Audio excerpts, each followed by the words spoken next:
What is up, guys? In today's video, I'm going to be going over what I think is the best loadout in Fortnite Chapter 4 Season 2. I've had a decent amount of time to play around with a lot of the weapons and try to figure out what I think is best this season. As always, if you guys do enjoy this video, remember to give it a like, subscribe if you like to see more, and comment down below what your favorite setup has been to use so far in Chapter 4 Season 2. We're going to start off with the Red Eye Assault Rifle because I still think this is the best rifle. You can get by without it in build mode, I think, but for zero build, I really like having like a perfectly accurate assault rifle that I know whenever I see somebody, I'm going to be able to get tags on them. With some of the third-person bloom-based ARs, they're not as consistent or they're not as reliable, especially at long range on controller. Like the aim assist range isn't as long on something like the Havoc suppressed rifle as it is on something like the Red Eye.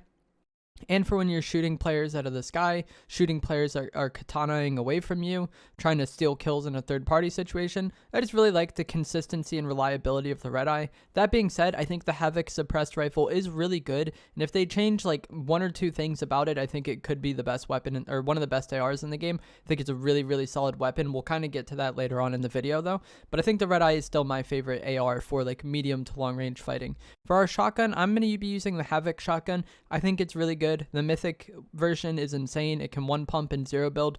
And then even if you don't 250 somebody, like just being able to hit for 200 on like a suboptimal shot is kind of wild.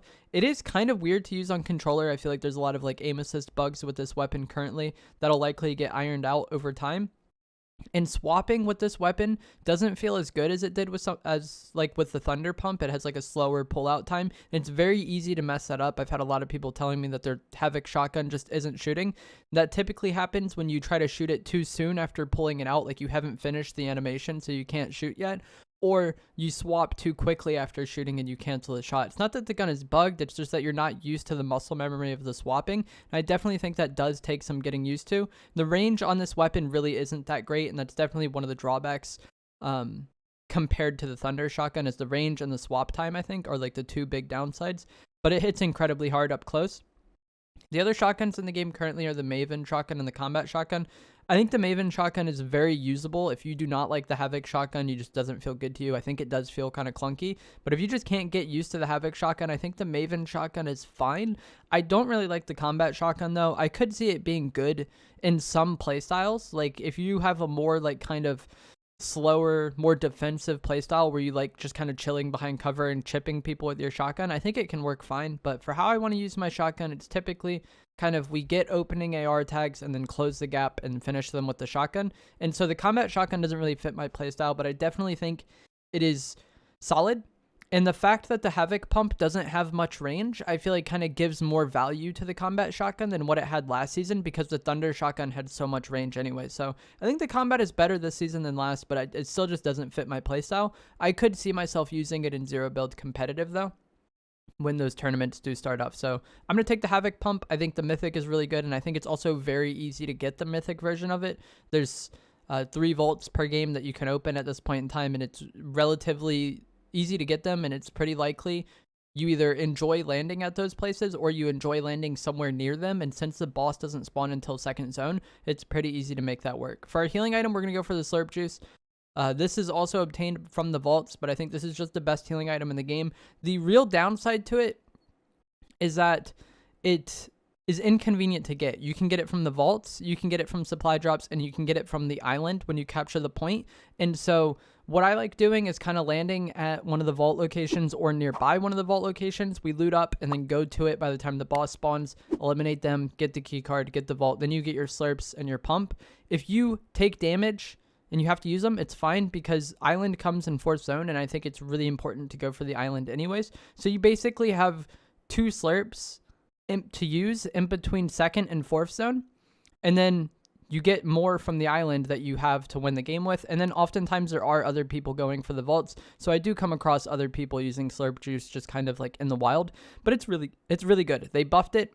It now gives you both shield and normal health at the same time, and it will give you over 100 of each. So you could be at 1 health, drink this item, and then you'd be at 100, and it basically gives 12 health a second. It gives 3 health and 3 shield every half second. So every second you're getting 6 shield and 6 normal health. You combine that and it's 12 health generated a second. I think this item is very, very good. For our mobility, we're going to be going for the katana. Not only is it very good, but it's the only mobility item in the game right now.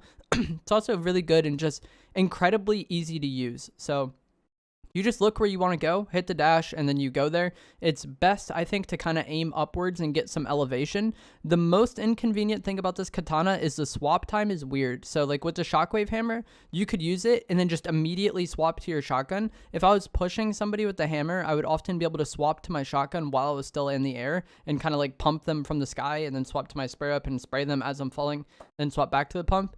Doesn't work with this. There's like kind of a weird delay after you use it where your character has to put it away. There's also a weird delay when you take it out. If you take it out and try to use it too quick, the game will be like, cannot do that right now. And I've almost died like that a few times. So be careful if you're in like kind of a chaotic situation with this item, not to use it, try it too quickly. And also be careful of what you're looking at, because if there's any obstacles in between you and where you're trying to go, it'll just stop you. It's kind of weird the distance at which it kind of like propels you through a wall or stops you at the wall, but more often than not, if you hit any objects on your way up, your entire like use of it is just going to be wasted, because like when you hit a wall and have to break the wall, that like consumes the dash essentially. So you have to be more mindful of how you're using this than something like the shockwave hammer, and it isn't quite as good at making like really aggressive plays, but I think it is better at kind of like moving around the map. Like certain awkward mountains to get up was even inconvenient with the hammer, because you would kind of have to like position yourself backwards and then hope you get up. But with this katana, you could just look up and you can chain the dashes. Like you don't have to wait to land to use another one. So I think the katana is really good, and there's nothing really competing in this slot for it anyways. I'm sure if you guys have seen any of my other videos or you've been on my channel for a long time, you know how important I think mobility is in zero build. And the final slot is going to be the spray weapon. So this is between the twin mag, the tactical pistol, and once force zone closes, you have the ability to get the exotic pulse rifle. And then you could also use the havoc suppressed rifle here. I have seen people doing that. I don't like the havoc suppressed rifle too much as a follow-up weapon, because the swap time on it is really bad. For whatever reason, these havoc weapons have a terrible swap time. If that ends up getting changed, I could see the havoc suppressed rifle just being one of the best spray weapons or the best follow-up weapons. But for how it is now, it has a slow swap time, and the pump already has a slow swap time. So if you're trying to combo them together, it just doesn't work well. If you really wanted to do a 2-gun loadout, I guess that could work. Or if you really wanted to run the heavy sniper, you could run something like Havoc or Combat or Maven, whatever your choice of shotgun. Then the Havoc suppressed rifle, then the heavy sniper, your heals, and the katana. I think that could work. But if you're going to run 3 guns like how I do, it's between the twin mag, the tactical pistol, and then the exotic pulse rifle. I made a video on the exotic pulse rifle yesterday. I think it's just the best spray weapon in the game right now. If you want to watch that video, I kind of explain it more in depth, but I do think the exotic pulse rifle is the best spray weapon. So ideally that, but it doesn't spawn in until 4th zone. So what do you use until 4th zone? I think the twin mag SMG. Last season I preferred the tactical pistol because the range on it was really good, the swap time on it was really good, and I really liked kind of juggling between the thunder pump and the tactical pistol, and the fact that they both had really good range really complemented each other. But I feel like that playstyle just doesn't work as well with the Havoc shotgun, because the Havoc shotgun doesn't have good range.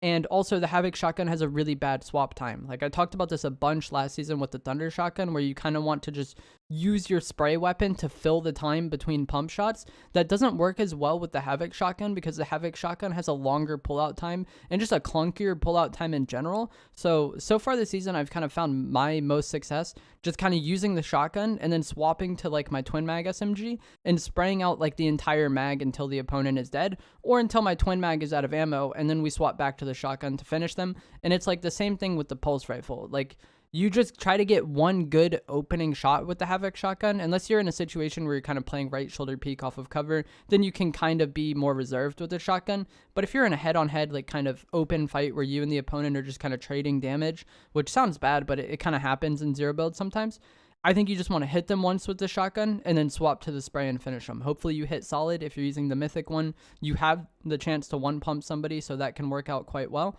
But even if you're not using the mythic, the shotgun can hit really hard on an opening shot. Swap to the spray weapon. Hopefully you finish them rather quickly with that. Even if you don't, like swap back to it once and like maybe kill them with the last shot. But I feel like you don't want to be shooting the shotgun 3 or 4 times in a fight, kind of like how you would the Thunder, because that delay with the swap is going to add up. And I feel like the delay The swap time on the Havoc is just way more awkward than something like the Thunder. So it's more likely that you mess it up. And then I feel like the range also plays into this because the Havoc shotgun has like no range at all. So if you're using it, it's kind of you're gonna be like barrel stuff range, and that's kind of where the twin mag SMG excels anyway. So yeah, hit them hard once with the Havoc, swap to your spray to finish them, either the twin mag or the charge pulse or the pulse. I can't talk. The exotic pulse rifle I think is very good. The overclocked pulse rifle, that's what I was trying to say, I think is really good, but obviously you can't get that until 4th zone. So in the meantime, I've been using the twin mag SMG, and you kind of use it more as a spray weapon unless it's like a juggling weapon than you would last season. And I've even switched to cumulative damage numbers. I'm not sure if I'm going to stick with this, but I feel like for how I'm playing around the SMG now, I really kind of want to see the total damage I've done with it over the course of the fight. That way I know how weak they are when I go back to the shotgun. But that is going to be it for today's video. I hope you guys found this helpful and informative. I hope this loadout helps you guys get some wins. Let me know down in the comments below what you like using. I think this season is more up in the air than last season. I think the Havoc suppressed rifle is really good, although I don't really use it. I think the heavy sniper is really good, although I don't use it that much. And then like the same thing with the shotguns go. I've used the Havoc the most, but I don't think the gap between the Havoc and the Maven or the Combat is as large as like the Thunder was last season. So I think this season is like a bit more balanced in that regard. We'll have to see if they make some changes. I feel like if they kind of change the swap time of these Havoc weapons, that could definitely like adjust the meta a bit. But let me know what you guys like using down in the comments below. I'll see you in the next one. Thanks for watching.